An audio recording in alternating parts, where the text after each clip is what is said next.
नमस्कार, खबर एक मिनट देख रहे हैं आप। आपके साथ मैं हूं शिप्रा झा। इस बुलेटिन में हम आपको दिखाते हैं हर खबर की पूरी विश्लेषण सिर्फ और सिर्फ एक मिनट में। तो चलिए शुरू करते हैं खबरों का सिलसिला। वो अपने पिता की बेटी नहीं, बेटा बनकर रहती थी। अपने भाइयों से ज्यादा मेहनत पढ़ाई में करती ताकि कोई उसे बेटे से कम न समझे। लेकिन 14 सितंबर को अपने घर से 10वीं की छात्रा कोचिंग के लिए जो निकली तो फिर लौटकर नहीं आई। दूसरे दिन सुबह उसके घर से थोड़ी ही दूर पर एक तालाब से 14 साल की बच्ची का शव तैरता हुआ मिला। फौरन पुलिस को सूचित किया गया और जांच भी शुरू हुई। लेकिन वारदात के 5 दिन बाद भी आरोपी दरिंदों पर कार्रवाई नहीं होने से नाराज लोग सड़क पर उतर आए हैं। रवैया है पुलिस की वह काफी संदेहास्पद है, क्योंकि अभी तक जो सबके साथ साइकिल और बैग की बरामदगी नहीं की गई है, इसीलिए हम लोगों में आक्रोश भी है। 10वीं में पढ़ाई करने वाली वो बेटी अगले साल मैट्रिक की परीक्षा देने वाली थी, लेकिन मेधावी छात्रा हैवानों की शिकार हुई। गांव के युवा इस वारदात से बेहद खफा है और पुलिस प्रशासन से सख्त कार्रवाई की अपील कर रहे हैं।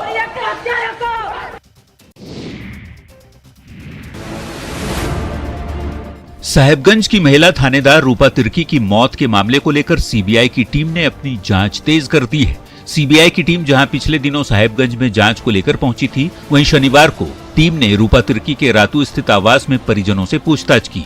ये पूछताछ रात 8 बजे तक चली।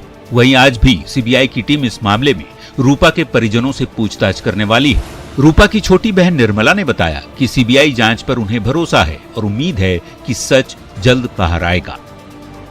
सीबीआई जांच के लिए हम लोग लड़ते आ रहे थे, अब जांच शुरू हो गया है तो उम्मीद है कि इंसाफ मिलेगा मेरी दीदी को, और जो भी हत्यारा है, जो भी दोषी है वो पकड़े जाएंगे और दूध का दूध है, पानी का पानी होगा। फिर जांच के बाद ही पता चलेगा। महिला थाना प्रभारी रूपा तिर्की की लाश साहेबगंज के पुलिस लाइन स्थित उनके सरकारी क्वार्टर में अर्धनग्न हालत में मिली थी। लाश जिस अवस्था में मिली थी उससे कई सवाल खड़े हुए और यहीं से गुत्थी उलझनी शुरू हुई।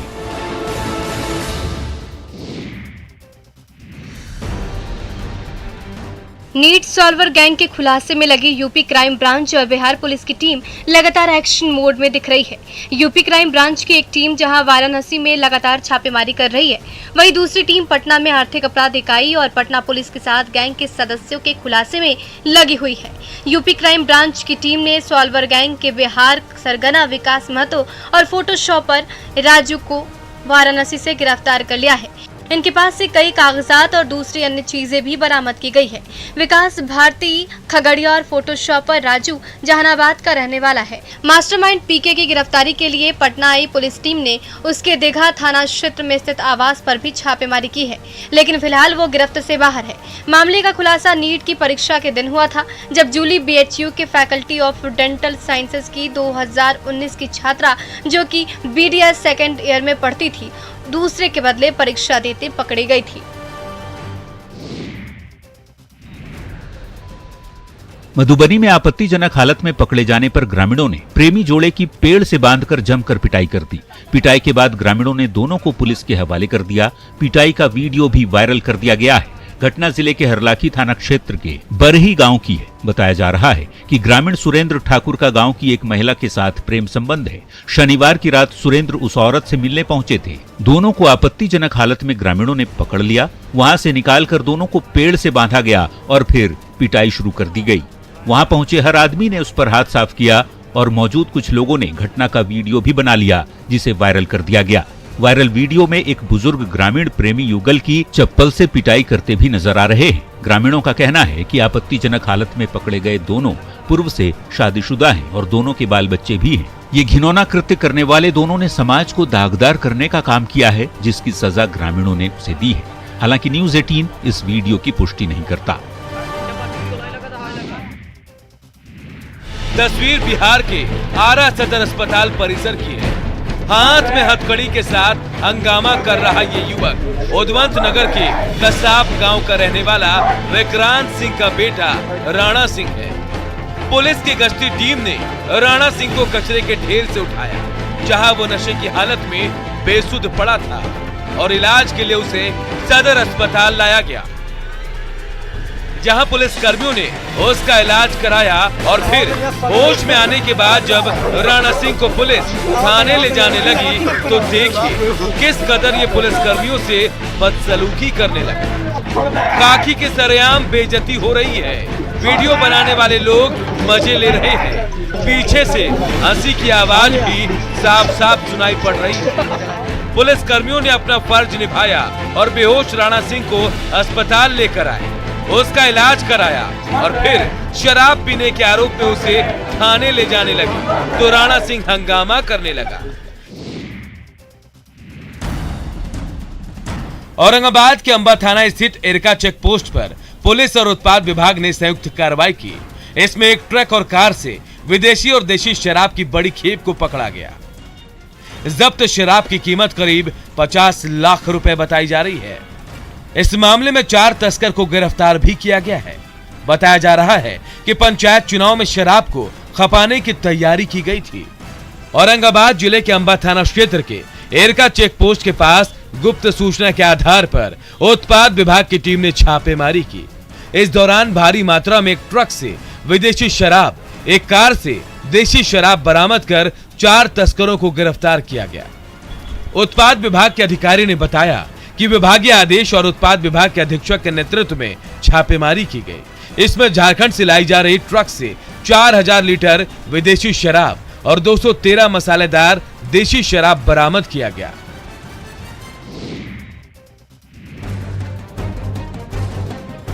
बिहार में शराबबंदी कानून लागू है और ऐसे में नशे के विकल्पों का खूब उपयोग हो रहा है। खासकर कप सिरप का इस्तेमाल युवा नशे के लिए कर रहे हैं। भोजपुर के जगदीशपुर में प्याज लदे ट्रक से लाखों रुपए के कप सिरप को बरामद किया गया।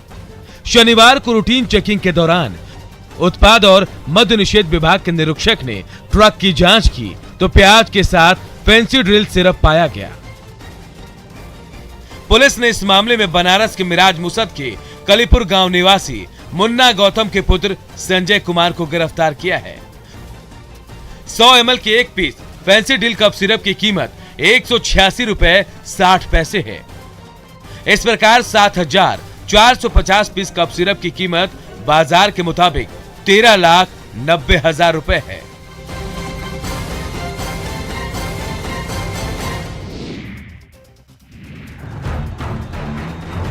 पंचायत चुनाव के दौरान मतदाताओं को लुभाने की कोशिशें जारी है।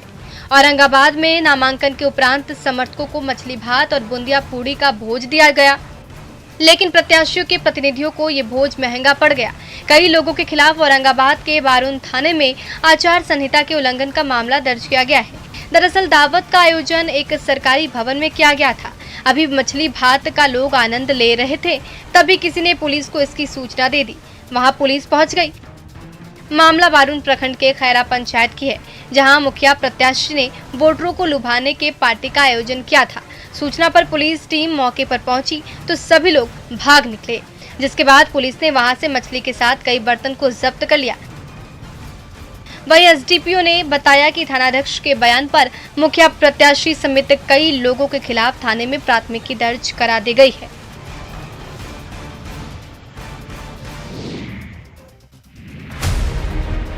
हाजीपुर में एक प्राइवेट क्लिनिक में खुलेआम पिस्तौल दिखाया गया और जान से मारने की धमकी दी गई। धमकी देने वाला बदमाश का नाम मंटू राय बताया जा रहा है। क्लिनिक में पिस्तौल तान कर धमकी देने की ये पूरी करतूत जो है सीसीटीवी कैमरे में कैद हो गई। वीडियो में साफ दिख रहा है कि आरोपी मंटू राय क्लिनिक में प्रवेश करता है और क्लिनिक के डायरेक्टर चेंबर में पहुंचता है, जहां मोहन राय नाम के व्यक्ति और ऑफिस स्टाफ के बीच तीखी बहस हो रही थी। देखते ही देखते मंटू राय अपने कमर से एक पिस्टल और देसी कट्टा निकालता है और जान से मारने की धमकी देता है। इस दौरान मंटू राय पिस्टल के साथ अस्पताल स्टाफ के पास पहुंचता है और उसके बाद उसके साथ मारपीट करने लगता है। बताया जा रहा है कि मंटू राय गोली भी चलाता है, लेकिन पिस्टल से गोली चल नहीं पाती है। जिस क्लिनिक में यह सब कुछ हो रहा था वो क्लिनिक जेडीयू के प्रदेश महासचिव और महुआ विधानसभा के पूर्व प्रत्याशी डॉक्टर आसमा प्रवीण का है। बिहार में पंचायत चुनाव को लेकर चहल पहल है। गांव-गांव में चर्चा के केंद्र में पंचायत चुनाव है। चुनाव के दौरान अजब गजब रंग भी देखने को मिल रहे हैं। ताजा मामला गोपालगंज का है, जहां विजयपुर प्रखंड के पगरा पंचायत में एक ऐसी महिला प्रत्याशी चुनाव मैदान में है जिन्हें देखकर आप हैरान हो जाएंगे। दरअसल 80 साल की बुजुर्ग पानमती देवी पगरा पंचायत के वार्ड नंबर 3 से वार्ड सदस्य के पद पर चुनावी मैदान में है। 80 साल की महिला ना तो सही से देख सकती है, ना ही सही से सुन सकती है। महिला अपने पैरों पर बिना सहारे के खड़ा भी नहीं हो पाती है। पानमती देवी भोरे सुरक्षित विधानसभा के पूर्व विधायक बद्री राम की पत्नी हैं। बद्री राम भोरे विधानसभा से साल 1962 और साल 1967 में 2 बार विधायक चुने गए। बद्री राम तो इस दुनिया में नहीं है, लेकिन उनकी इच्छा को पूरा करने के लिए उनकी पत्नी चुनावी मैदान में उतरी है। पानमती पर लोग कितना भरोसा जताते हैं, ये तो परिणाम बताएगा।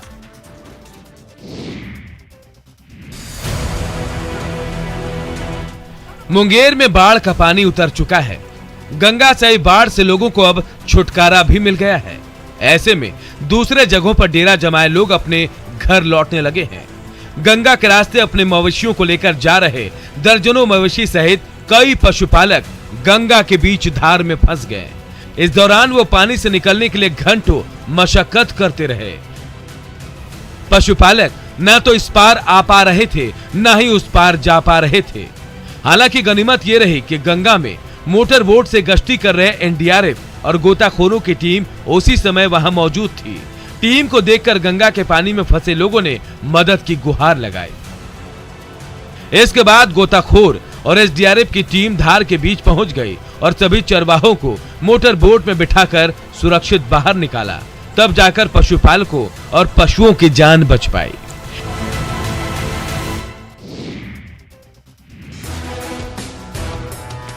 धान की फसलें लगभग तैयार है, लेकिन सितंबर में पौधों को खाद की जरूरत होती है। हाल यह है कि कई जिलों में खाद की कमी से किसान परेशान हैं। जहानाबाद जिला के काको बाजार में खाद दुकानदारों द्वारा खाद की बिक्री बंद कर दी गई है, जिससे आक्रोशित किसानों ने NH 110 को जाम कर दिया और वरीय पदाधिकारी को बुलाने की मांग करने लगे। किसानों द्वारा NH जाम कर दिए जाने से जहानाबाद से नालंदा को जोड़ने वाली NH पर गाड़ियों की लंबी कतार लग गई है। किसानों ने बताया कि काको बाजार में कई खाद की दुकानें हैं, परंतु कालाबाजारी की नीयत से दुकानदारों द्वारा पिछले कई दिनों से दुकान को बंद कर दिया गया, जिससे खाद लेने पहुंचे किसानों को निराशा हाथ लगती है। किसानों ने बताया कि वो पिछले 4 दिनों से खाद लेने आते हैं और फिर खाली हाथ लौट जाते हैं। किसानों के विरोध प्रदर्शन में कई महिला किसान भी शामिल थी। हालांकि जाम की खबर पाकर मौके पर पहुंची स्थानीय पुलिस द्वारा लोगों को समझा बुझाकर जाम समाप्त करा लिया गया।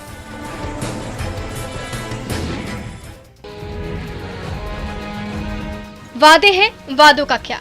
शायद बिहार के गोपालगंज जिले के विजयपुर प्रखंड के कुरथिया गांव के लिए यही सच्चाई है। करीब 500 की आबादी वाले इस गांव में एक सड़क तक नहीं है, वो भी कई दशक से। इस गांव के ग्रामीण बताते हैं कि 3 पीढ़ियों से तो किसी ने सड़क देखी ही नहीं।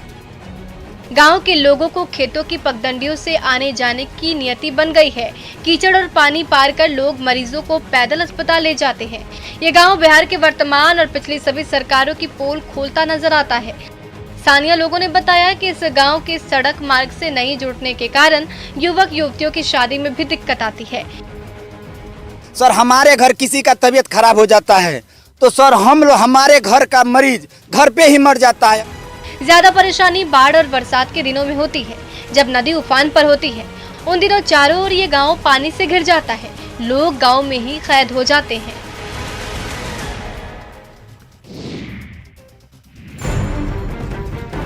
पूर्वी सिंहभूम में मुसावरी प्रखंड के रुआम गांव का अस्तित्व आज पूरी तरह समाप्त हो चुका है। 1974 में हिंदुस्तान कॉपर लिमिटेड ने रोजगार के नाम पर रैयतदारों की जमीन का अधिग्रहण किया था। गांव के 53 परिवारों में से 18 परिवारों को नौकरी भी दी गई। उनसे 90 एकड़ 30 डिसमल जमीन कंपनी ने उद्योग लगाने के लिए ले ली, लेकिन अधिग्रहण के 45 साल बाद भी यहां एक ईंट तक नहीं लगा जा सकी है। साल 2000 में HCL ने खराब आर्थिक हालात का हवाला देते हुए राखा माइंस को बंद कर दिया। वहीं 63 करोड़ से अधिक बिजली बिल बकाया होने पर रैयतदारों ने ली गई जमीन वापस झारखंड सरकार को ही सौंप दी, जबकि नियम यह है कि अगर 5 साल तक अधिग्रहित जमीन पर काम नहीं होता है तो उसे रैयतों को वापस कर देना होता है। हद तो तब हो गई जब सरकार ने रुआम गांव की जमीन को जयाड़ा के जरिए उद्योगपतियों को ही सौंप दिया, जिसके बाद HCL ने फिर से नए प्रोजेक्ट के लिए जमीन ली।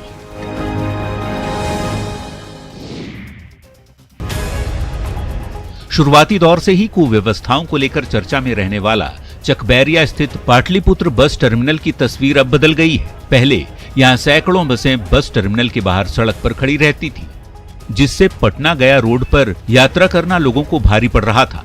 लोग घंटों जाम में फंसे रहते थे, लेकिन अब स्थिति बदल गई है।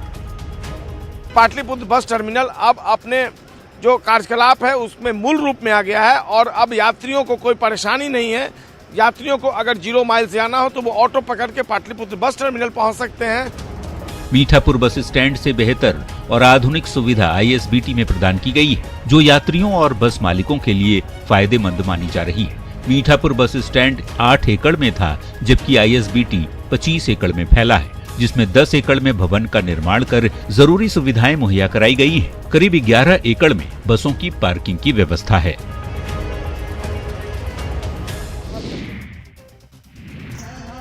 दरभंगा जिला के बिरौल का सुपौल बाजार, जहां सिद्धि विनायक मंदिर में गणपति पूजा की धूम देखी जा रही है। सनफ्लावर एकता संघ द्वारा मंदिर घाट में ये 27वां गणपति पूजा उत्सव मनाया जा रहा है।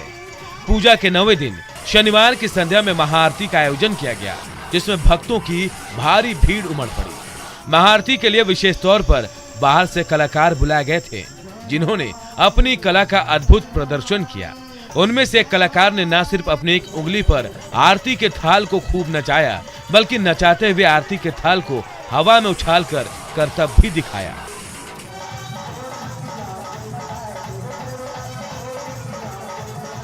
महाआरती में शामिल महिला पुरुष गणपति बप्पा मोरया के नारे भी लगा रहे थे।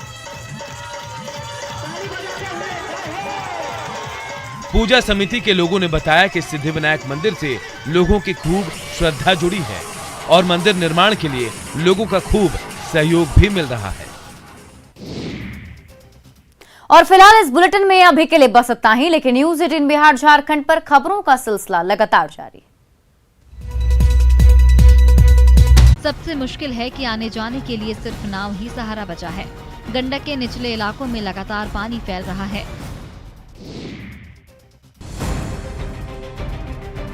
बगहा में गंडक नदी के जलस्तर में रिकॉर्ड गिरावट दर्ज की गई है। वाल्मीकि नगर गंडक बराज से फिलहाल 2,20,000 क्यूसेक पानी का डिस्चार्ज हो रहा है। बरसात के दिनों में ये जलस्तर सामान्य माना जाता है। जलस्तर में गिरावट से निचले इलाकों में पानी निकलना शुरू हो गया है। इसके साथ ही गंडक नदी में नाव का परिचालन भी शुरू कर दिया गया है।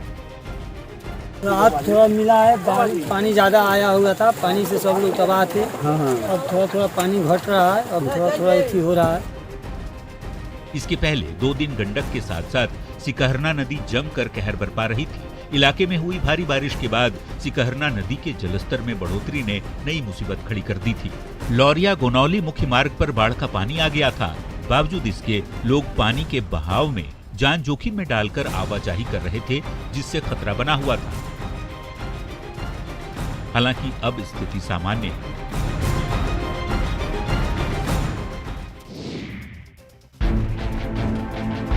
सीतामढ़ी जिले में बागमती और अधवारा समूह की नदियां अभी भी खतरे के निशान से ऊपर बह रही हैं।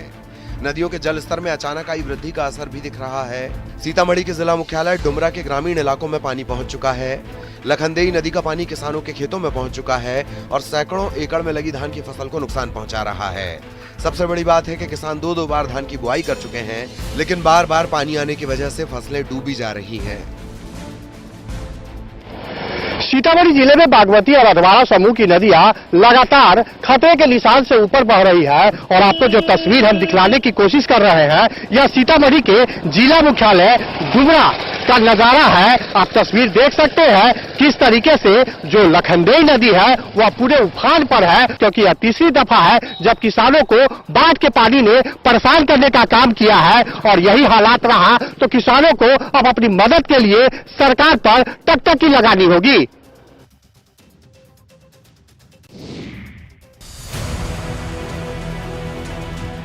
लगातार बाढ़ की वजह से उत्तर बिहार के लोग परेशान हैं। कई गांवों में बाढ़ का पानी एक बार फिर से घुस आया है।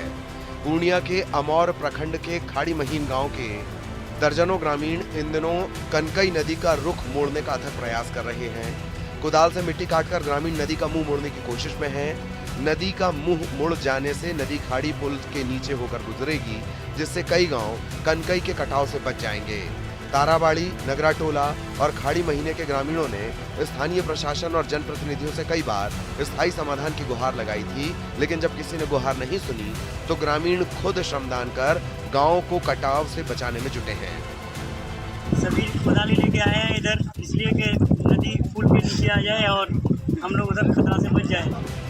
सरकार हर संभव मदद की कोशिश कर रही है, लेकिन लगातार बाढ़ की वजह से मदद कम पड़ रही है। ऐसे में महीन गांव के लोगों की पहल सराहनीय है।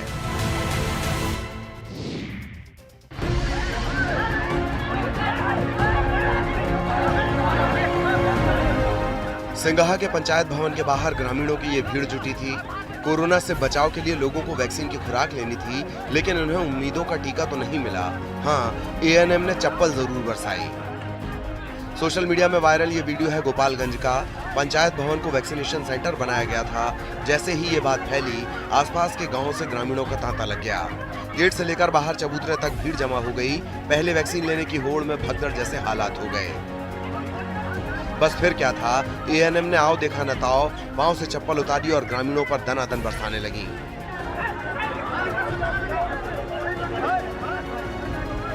एएनएम की करतूत से भीड़ का पारा चढ़ गया और आग बबूला ग्रामीण एएनएम पर टूटने लगे। इसी बीच किसी ने यह तस्वीर कैद कर ली और फिर सोशल मीडिया पर डाल दी। हालांकि आरोपी नर्स की पहचान नहीं हो सकी है।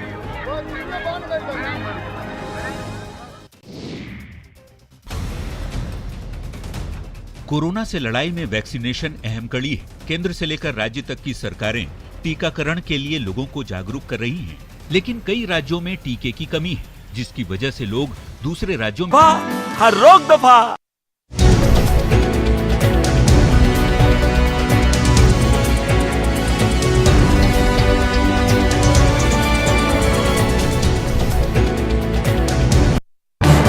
इस न्यूज हेडलाइंस के प्रायोजक पेट सफा आयुर्वेदिक जून रहे। काफी भीड़ है। कुछ आदमी का कहना है कि कुछ पैसा कौड़ी ले रहा है, इसलिए काफी मात्रा में आए हुए हैं। रायगंज, मालदा, इस सब पर लोग आए हुए हैं। बंगाल में कोरोना टीकाकरण को लेकर बड़ा फर्जीवाड़ा हो रहा है। कोलकाता के कस्बा इलाके में तो फर्जी कोरोना टीकाकरण शिविर लगने का सनसनीखेज मामला भी सामने आ चुका है।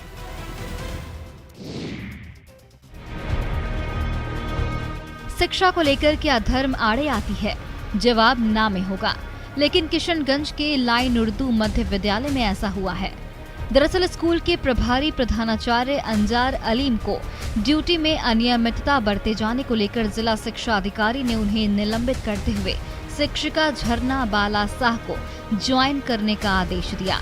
लेकिन स्थानीय लोगों के साथ ही विधायक तक शिक्षिका को ज्वाइनिंग से रोक दिया गया। धर्म को मुद्दा बनाकर इस मामले का विरोध किया जा रहा है। ठाकुरगंज के राजद विधायक सऊद आलम नदवी ने चिट्ठी लिखकर शिक्षा विभाग से प्रभारी प्रिंसिपल के निलंबन को वापस लेने का मांग किया है।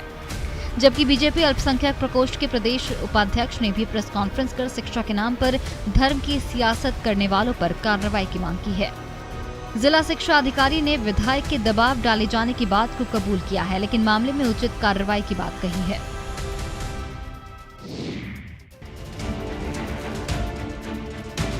बारिश और बाढ़ ने इस बार लंबे समय तक लोगों को परेशान किया है।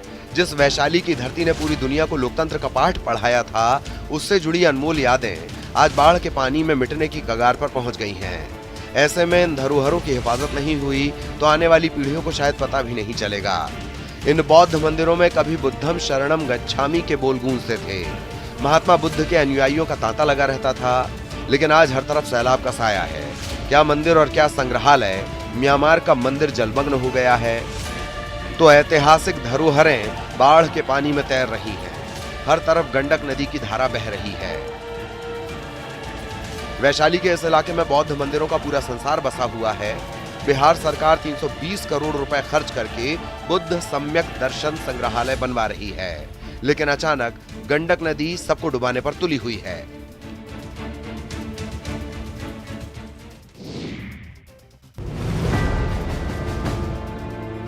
बगहा में न्यूज 18 की खबर का बड़ा असर हुआ है। न्यूज 18 पर खबर चलने के बाद प्रशासन ने रामनगर अंचल अधिकारी के नेतृत्व में आनन फानन में एक टीम का गठन किया है। ये टीम दोन के 2 पंचायतों के 26 गांवों का निरीक्षण कर नुकसान का आकलन करेगी और राहत देगी। न्यूज़ 18 ने खबर दिखाई थी कि कैसे दोन इलाके के लोग मरीजों को खाट पर लेकर पैदल अस्पताल जाते हैं और करीब 25 किलोमीटर का सफर उन्हें पैदल तय करना पड़ता है।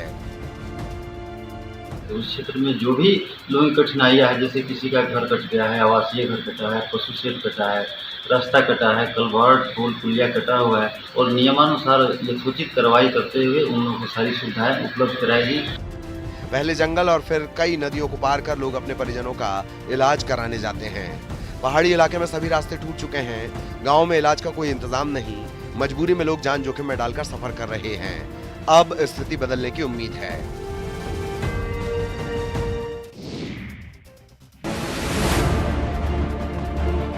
सिवान में पानी से परेशानी की कई कहानी है। जरा हालात को भी देख लीजिए, जिसकी वजह से इन जैसे कई लोग अपने अपने घरों में बंधक बन गए हैं। तस्वीरें सिवान की, जहां का पौष इलाका महादेवा इन दिनों बारिश के पानी से बेहाल है। पानी लगने से चचरी के सहारे लोगों की जिंदगी कट रही है।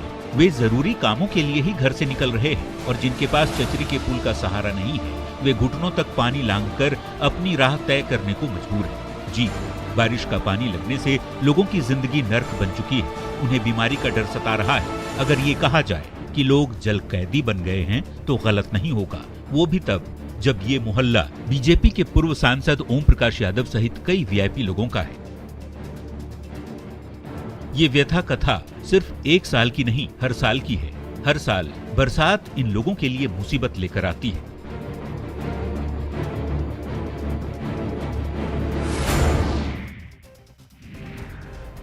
गोपालगंज में गंडक के जलस्तर में कमी जरूर आ रही है, लेकिन बाढ़ पीड़ितों की परेशानी अभी कम नहीं हुई है। 4 दिन पहले गंडक बराज से 4 लाख क्यूसेक पानी छोड़ा गया था। ये पानी अब धीरे धीरे कम होने लगा है। हालांकि गोपालगंज में गंडक के निचले इलाकों में अभी भी बाढ़ जैसे हालात हैं। माचागढ़ प्रखंड का गोसिया और निमुया पंचायत बाढ़ से बुरी तरह प्रभावित है। यहाँ के बाढ़ पीड़ितों के सामने मवेशियों के लिए चारे की समस्या बड़ी है। कुल मिलाकर फिलहाल लोगों को राहत मिलती नहीं दिख रही। मांझागढ़ प्रखंड के गौसिया पंचायत के वार्ड नंबर 14 का हाल बुरा है। यहाँ पर सैकड़ों घर बाढ़ के पानी में डूब गए हैं। बाढ़ प्रभावित गांव का जिला मुख्यालय से संपर्क टूट गया है। आने जाने के लिए सिर्फ नाव ही सहारा बचा है। गंडक के निचले इलाकों में लगातार पानी फैल रहा है। डीएम और एसपी भी लगातार तटबंधों पर निगरानी रख रहे हैं। सबसे मुश्किल है कि आने जाने के लिए सिर्फ नाव ही सहारा बचा है। गंडक के निचले इलाकों में लगातार पानी फैल रहा है।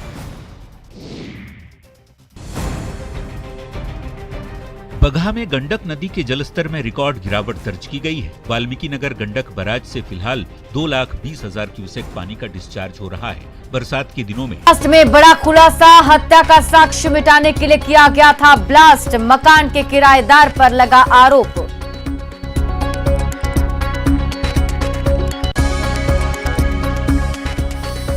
सॉल्वर गैंग मामले में वाराणसी से 2 गिरफ्तार। बिहार के रहने वाले हैं विकास और राजू।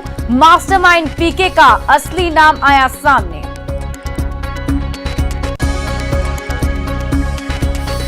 रूपा तिर्की की मौत मामले की सच्चाई लाने में जुटी सीबीआई। आज भी परिजनों से होगी